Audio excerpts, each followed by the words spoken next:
efek ataupun esensi, baik terkait dengan internet yang merupakan jaringan.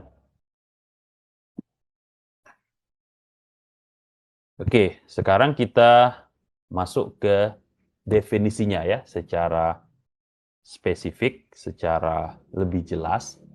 Nah, saya menggunakan metode mencari persamaan-persamaannya. Ya. Jadi kalau kita sudah sandingkan dua hal ini, hukum cyber, apakah dia mempunyai makna yang sama seperti ketika kita memahami perbedaan tadi ya, perbedaan dari hukum dengan prosedur, dengan regulasi, ya, atau juga cyber dengan virtual dan komputer, ya, apakah maknanya jadi bertambah atau kemudian memunculkan makna yang lain. Nah, sesungguhnya, ya, cyber law itu juga mirip dengan internet law. Tadi sudah saya sebutkan kalau kita mau menggunakan perspektif yang sifatnya dimulai dari dasar ya. Atau bisa juga kita tambahkan space di dalamnya sehingga menjadi cyberspace law. Atau kalau kita mau menggunakan administrative law ya, menjadi lebih spesifik juga, atau procedural law. Atau kita juga bisa mewujudkan melalui virtual world law ya. Atau kita juga bisa mewujudkan robotic regulation ya, atau aturan-aturan yang sifatnya high tech, atau bahkan sistem law ya, yang saling terkait satu dengan satunya menjadi suatu sistem ya. Atau bisa juga kita katakan sebagai kode-kode yang sifatnya legal terkait dengan commerce, karena memang penerapan dari hukum cyber ini diawali oleh commerce. Atau electronic charter atau computer jurisprudence. Nah, dari sini kita bisa breakdown menjadi konsep, tujuan, dan dasar. Nah, konsepnya apa ini?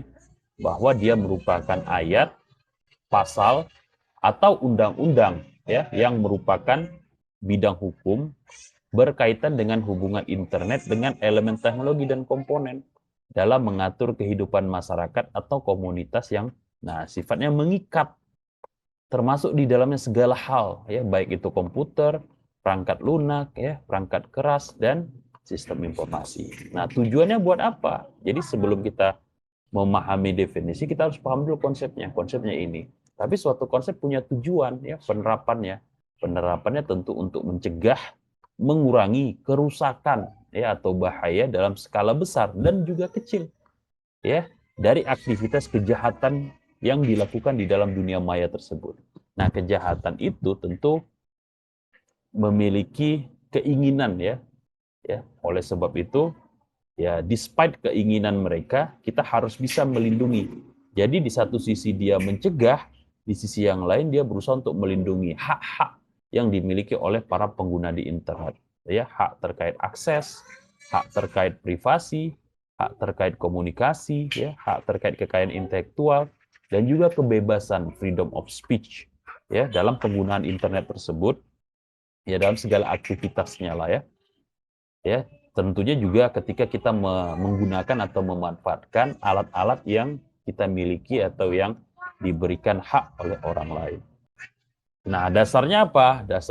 Dasarnya atau mengapa ini menjadi suatu kebutuhan adalah ternyata terjadi peningkatan lalu lintas internet yang menyebabkan proporsi masalah dan penerapan aturan itu menjadi lebih tinggi.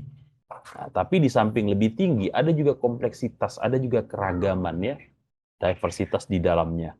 Di seluruh dunia, dimanapun ya, ketika internet ini menjadi suatu hal yang banyak digunakan.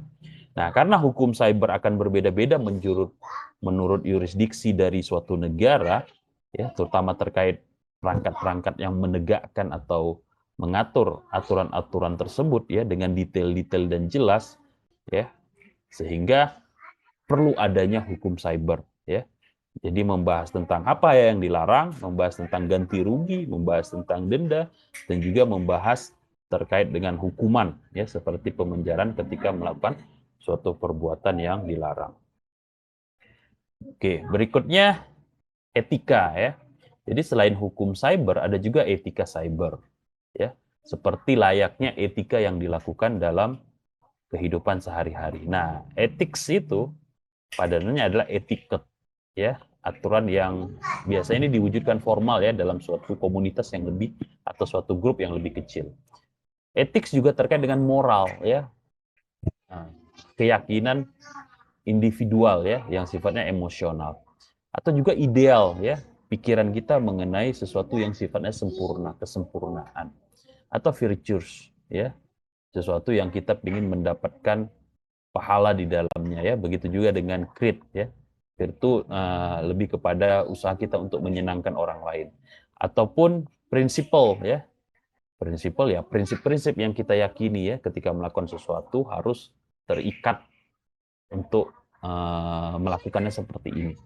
Atau justness, keadilan ya, atau fairness, atau equity, sesuatu yang berharga menurut kita, atau netralitas ya, keinginan kita untuk tidak terlalu memihak atau condong ke salah satu hal ya, walaupun tentunya dalam artian pengambilan keputusan tentu tidak bisa netral ya. Netral itu biasanya terjadi pre suatu aktivitas atau pre proses ya.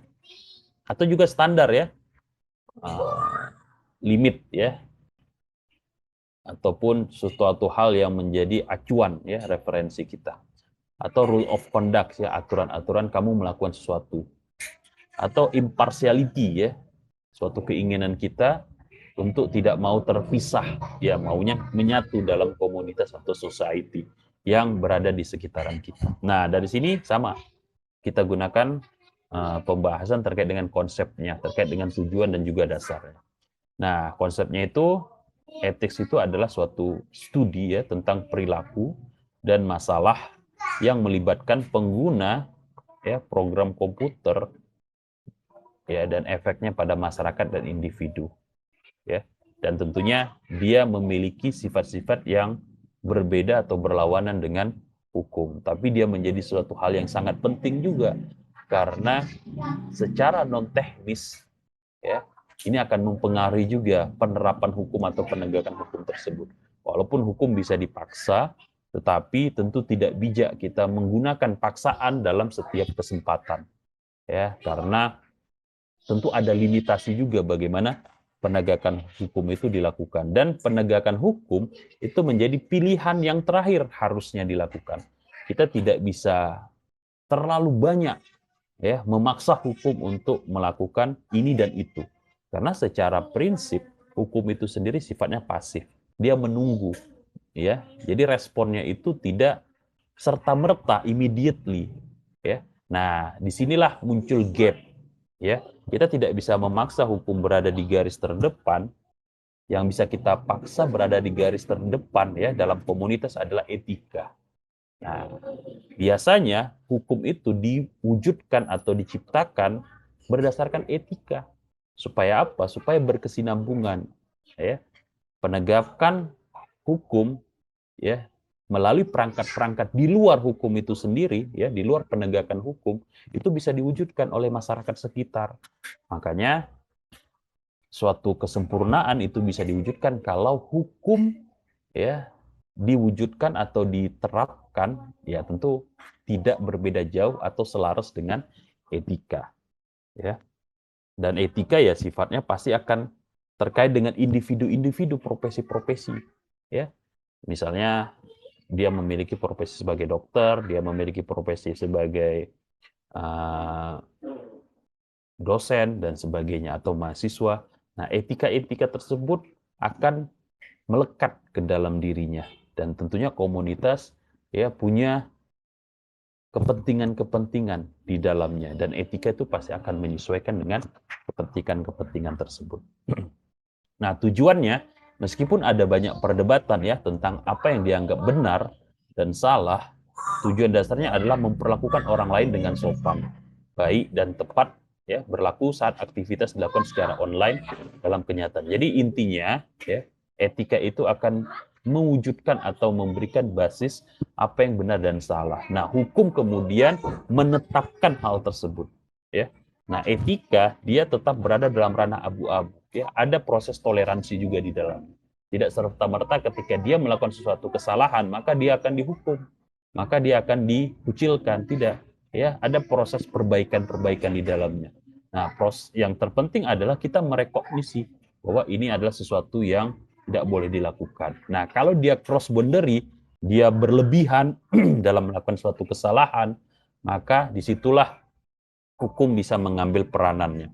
Ya, kenapa? Karena ini sudah mengganggu orang lain sehingga tidak bisa ditolerir lagi. Tetapi selama itu masih bisa diselesaikan dengan baik, ya, bisa dibicarakan, bisa didiskusikan, maka itu bisa diakhiri atau dihentikan ya prosesnya. Karena kenapa? Karena ada keinginan untuk memperbaiki. Ya, dan ini juga berdasarkan anggapan bahwa ya semua orang penuh dengan kesalahan. Ya, tidak serta-merta kita menganggap semuanya baik-baik saja gitu, semuanya sadar gitu, semuanya mengerti gitu. Nah, jadi etikalah sebagai garda terdepan supaya hukum itu bisa dipahami dengan baik. Ya, supaya hukum itu juga dalam penerapan, dalam penegakannya bisa efektif dan efisien. Ya, jadi etikalah yang berada dalam garda terdepan dan merespon secara cepat ya suatu hal-hal yang ujung-ujungnya terkait dengan benar dan salah.